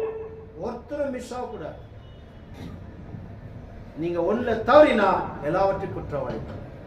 யாக்கோபு 2:10 சொல்லுது, ஒருவன் நியாயப்பிரமாணத்தை முழுவதையும் கை கொண்டிருந்தோம், ஒன்றிலே தவறினால் எல்லாவற்றிலும் குற்றவாளி. நம்ம இதுல குற்றவாளியா இருக்கிறோம். உன் மனைவி இஷ்டம் நீ விடக்கூடாது, அவங்க இஷ்டம் நீ போகக்கூடாது. பைபிள் என்ன சொல்லுது, அதன்படி வாழ நாம் வரணும். இல்லனா எடுத்துக்கொள்ள மாட்டார் தேவன், விட்டுடுவார். தேவன் ரொம்ப கண்டிஷன், அவர் கண்டிப்பு. அவர் சொன்னதை செய்வார். சங்கீதம் 51 11 அப்படியே என் வாயிலிருந்து புறப்பட வசனம் இருக்கும், அது வெறுமையை திரும்பாமல் நான் விரும்பி செய்து நான் அனுப்பின காரியம் ஆகும்படி என்ன பண்ணுமா வாய்க்கும். அது சும்மா வந்து திரும்பாது. என்னுடைய வார்த்தை அது சொன்னதை செய்து முடிக்கும். சொன்னதை செய்து முடிப்பார் தேவன். அவர் சொன்னது மறுபடியும் என்ன திருப்பி வாங்குறது இல்லை. அவர் என்ன 23:19 வாசிக்கிறது, பொய் சொல்ல தேவன் ஒரு மனிதன் அல்ல, மனவர் ஒரு மனுபுத்திரன் அல்ல, அவர் சொல்லியும் செய்யாதிருப்பாரா, அவர் வசனத்தையும் நிறைவேற்றாதிருப்பாரா. பொய் சொல்ல நான் நீங்க பொய் சொல்லுவோம், ஆனா தேவன் பொய் உரையாடுகிறார். பொய் சொல்ல அவர் மனிதனும் அல்ல, அவர் மனுபுத்திரனும் அல்ல, அவர் சொல்லியும் செய்யாதிருப்பாரா, அவர் சொன்னதை நிறைவேற்றாதிருப்பாரா. நிறைவேற்றுகிற தேவன். இந்த வார்த்தை சத்தியமானது. சங்கீதம் 85:11 வாசிக்காதீங்க. ஒரு சத்தியம் பூமியிலிருந்து முளைக்கும், நீதி வானத்தின் தாழ பார்த்து கொண்டே இருக்குது. நீதி உள்ள தேவன். நீ எப்படிப்பட்டவனா இருக்கிறாய், நீ எங்கே போகிறாய், என்ன செய்கிறாய், எல்லாமே தேவன் ஆராய்ந்து பார்த்து கொண்டு இருக்கிறார்.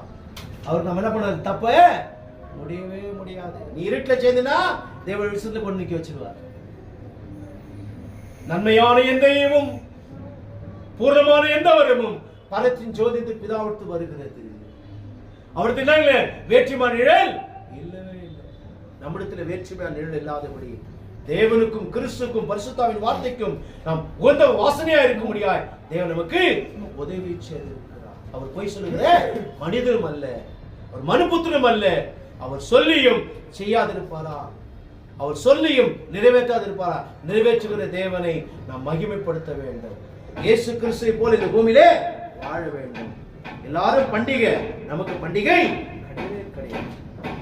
ஒன்ன மிஸ் பண்ணிட்டீங்கன்னா தேவனாட்டு போக முடியாது. எல்லாரும் குடும்பத்தோட தேவனை நாம் மகிமைப்படுத்த வேண்டும்.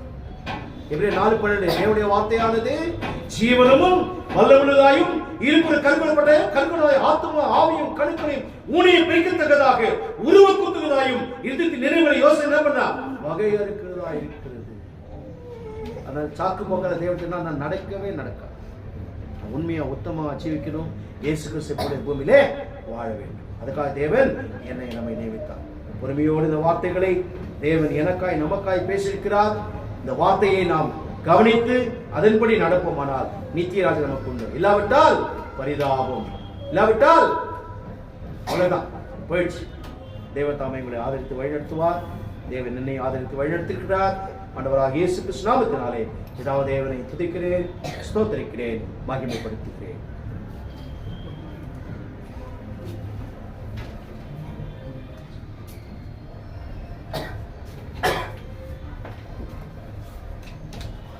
இந்த காலை வேளையிலே ஒரு அருமையான செய்தியை கொடுத்திருக்கிறார். இந்த செய்தியை இயேசு கிறிஸ்து எதற்காக இந்த உலகத்தில் வந்தார் என்று தெரிவித்துக் கொள்ள வேண்டும். நம்ம பாவங்களை எல்லாம் கழுவி நம்மளை புனிதமாக ஆக்கி நம்மளை இந்த உலகத்தில் அனுப்பினார். ஆனா நாங்க என்ன செய்வோம், திரும்பவும் தேவனை மறித்து நிறைய அவிசுவாசிகள் இருக்காங்க இந்த உலகத்துல. அவங்க கட்டுப்படைக்கு அந்த விக்கிரத்தை கும்பிட்டு அங்கங்க போய் கொண்டிருக்கிறார்.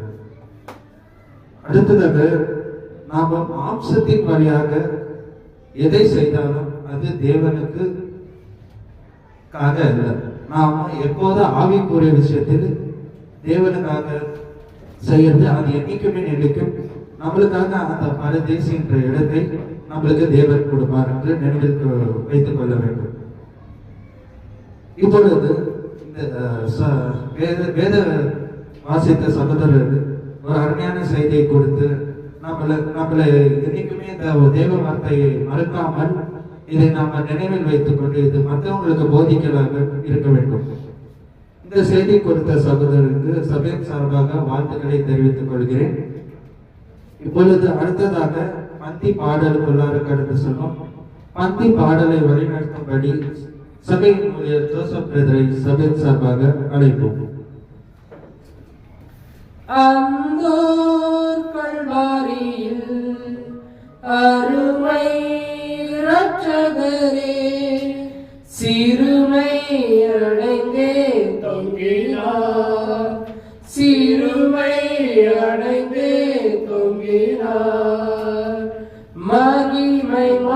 மாட்சிமை மறைந்திருந்தோராய் கொடுமை குருசை தேர்ந்தெடுத்தாரே மகிமை மாட்சிமை மறைந்திருந்தோராய் கொடுமை குருசை தேர்ந்தெடுத்தாரே மாயலோ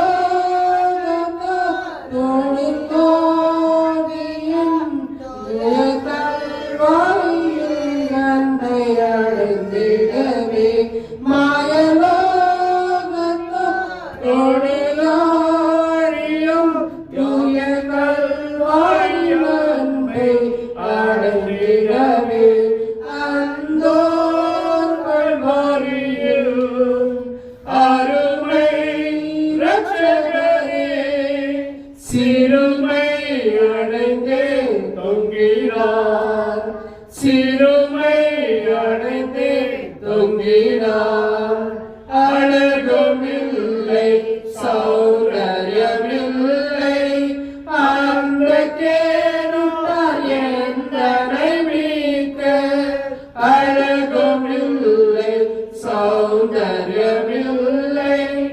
அந்த கேட்டார் எந்தனை மீட்க பரநீந்தைகள் சுமந்தாலுமே 10,000 பேரில் சிறந்தவரே பரநீந்தைகள் சுமந்தாலுமே 10,000 பேரில் சிறந்தவரே அந்தோ கல்வாரியில் அருமை இரட்சகரே சிறுமை அடைந்து தொங்கினார் சிறுமை அடைந்து தொங்கினார் அதிசயம் இது இயேசுவின் தியாகம் அறியும் இன்பம் அன்பரின் தியாகம் அதிசயம் இது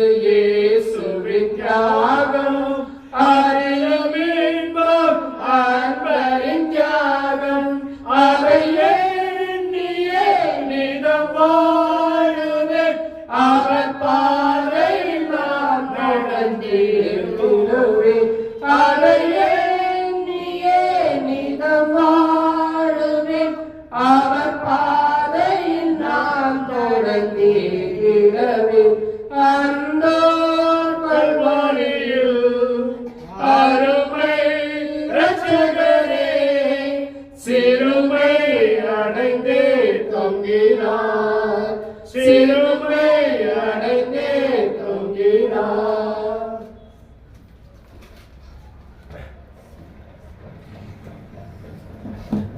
நாம் அடுத்ததாக கர்த்தரின் பந்திக்குள்ளாக கடந்து செல்லுவோம். தேவனுடைய மகத்துவமான கிருபையினாலே அவர் நம்மையும் கிறிஸ்துவுக்குள் தேர்ந்தெடுத்து பரிசுத்தத்திலே நம்மளை வழி நடத்தினார். ஊழியம் கொள்ள வராமல் ஊழியம் செய்ய வந்தார். அப்ப என்ன ஒரு வார்த்தை நாம் தெரிந்து கொள்கிறோம்? இயேசு கிறிஸ்து எதற்காக வந்தார்? முதலாவது அநேக காரியங்களுக்காக இயேசு கிறிஸ்து வந்ததுன்னா, ஆனா முக்கியமானது ஒன்று, நம்முடைய பாவங்களை மீட்க வேண்டும். நம் பாவத்திலிருந்து மீட்டு அந்த நித்திய ஜீவனுக்கு கடந்து போக வேண்டும். வாசிக்கும் ஒரு வசனம் யாத்திரையாகமும் 12ஆம் அதிகாரம் 13வது வசனத்தை நாம் வாசிக்க கேட்போம்.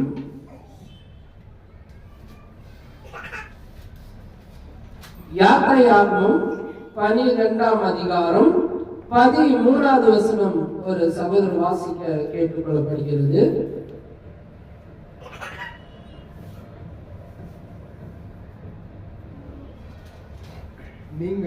நீங்கள் இருக்கும் வீடுகளில் அந்த ரத்தம் உங்களுக்காக அடையாளமாய் போதும். நீங்கள் இருக்கும் வீடுகளில் அந்த ரத்தம் உங்களுக்கு அடையாளம்.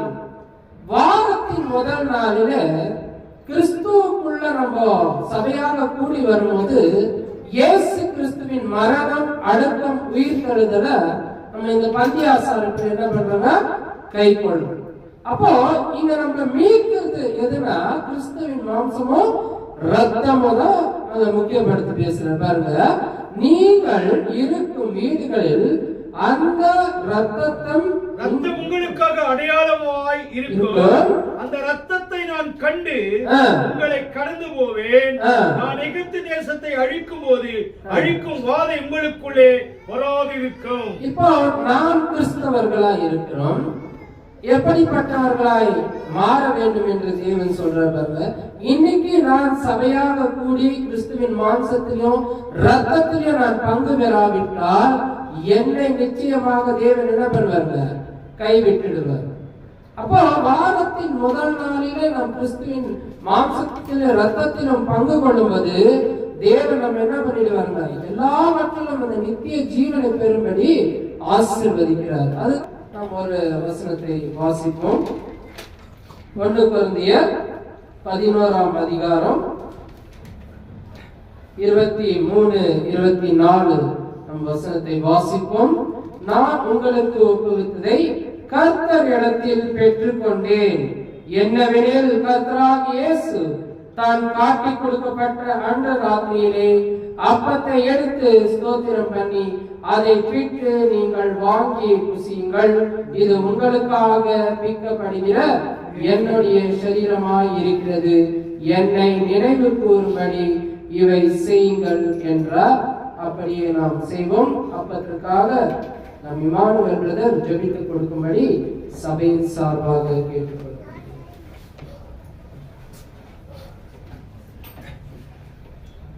சர்வ வல்லமுள்ள பிதாவாகிய தேவனே, எங்கள் ஆண்டவராகிய இயேசு கிறிஸ்து மூலமாய் மனத்தில் நாங்கள் ஜெபிக்கும்படியாய் வந்திருக்கிறோம். பிதாவாகிய தேவன் கிறிஸ்துவின் சரீரத்தை எனக்கும் எங்களுக்கு நீர் தந்திருக்கிறீர். இந்த சரீரத்தை தேவன் ஆசீர்வதியும். இதிலே நாங்கள் உட்கொண்டு ஜீவனம் பண்ணும்படியாய் கடைசி நாட்களில் எழுப்பும்படியாய் எங்களை ஒப்புக் கொடுக்கிறோம். இதிலே நாங்கள் தடையில்லாதபடி பயத்தோடு பக்தியோடு உண்மையோடு உத்தமத்தோடு பெற்றுக்கொள்ளும்படியாக உதவி செய்யும்.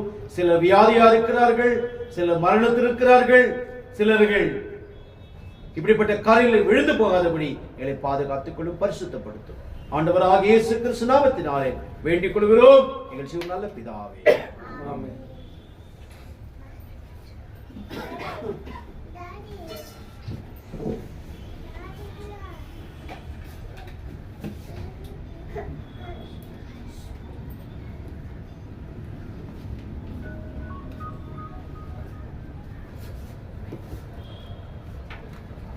அதே 1 கொரிந்தியர் 11ஆம் அதிகாரம் 25வது வசனத்தை நாம் வாசிக்க கேட்போம். போஜனம் பண்ணிய பின்பு அவர் அந்த மணியை பாத்திரத்தை எடுத்து, இந்த பாத்திரம் என் இரத்தத்தினால் ஆகிய புதிய உடன்படிக்கையாய் இருக்கிறது, நீங்கள் இதை பானம் பண்ணும் போதெல்லாம் என்னை நினைவு கூறும்படி இதை செய்யுங்கள் என்றார்.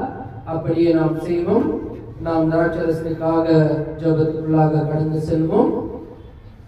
மகா கிருபையும் இரக்கமும் நீதியும் நிறைந்த பரலோகத்தின் நல்ல பிதாவே, இந்த அருமையான காலை வேளைக்காக உம்மை ஸ்தோத்திரிக்கிறேன் அப்பா. இதோ உமது குமாரன் எங்களுக்காக எத்தனையோ பாடுகள் பட்டு தன்னுடைய ஜீவனை கொடுத்து எங்களை மீட்டெடுத்தார். அதற்காக நன்றிகளோடு ஸ்தோத்திரிக்கிறேன் தகப்பனே. இதோ தகப்பனே, அவருடைய சரீரத்தில் சாட்டையால் அடித்தார்கள், அந்த மாம்சம் கிழிக்கப்பட்டது. அதற்கு மாதிரியாக வைத்திருக்கிற அப்பத்தை நீங்கள் ஆசீர்வதிச்சது போல இதோ சரீரத்திலிருந்து வழிந்தோடிய ரத்தத்துக்கு மாதிரியாக வைத்திருக்கிற திராட்சரசத்தை ஆசீர்வதிங்க. இதை நாங்கள் ஏனோ தானோம் என்று பருகாமல் கிறிஸ்துவின் பாடுகள் என்னது என்று உணர்ந்து நாங்கள் நித்திய ஜீவனுக்கு போகும்படி இது பாதையாக தெரிந்து கொண்டு இதில் பங்கு பெறும்படி எங்களை ஆசீர்வதிச்சு பலப்படுத்துங்க. இயேசு கிறிஸ்து நாமத்தில் ஜெபிக்கிறேன் ஜீவனுள்ள நல்ல பிதாவே, ஆமென்.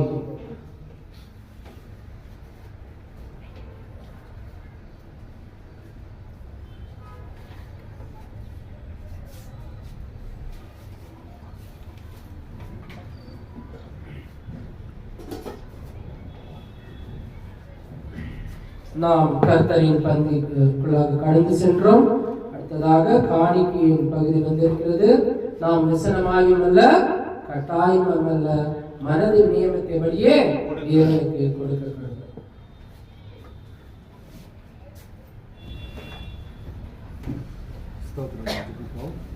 பரலோகத்தில் பிதாவே, இந்த அருமையான இந்த வாரத்தின் முதலாம் நாள் பிதாவே, அப்பா உங்களுக்கு நன்றி செலுத்துகிறோம். இதை நாங்கள் கூடி வந்து உங்களை கீழ்ப்படுத்த உங்கள் வார்த்தையை தியானித்தோம்.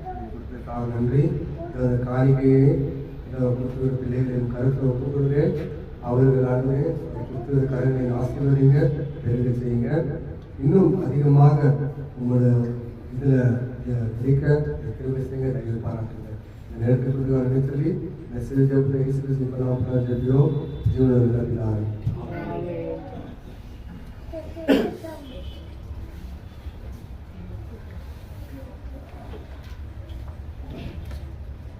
ஜெபத்தை செய்த சகோதரருக்கு சபையின் சார்பாக வாழ்த்துக்களை தெரிவித்துக் கொள்கிறோம்.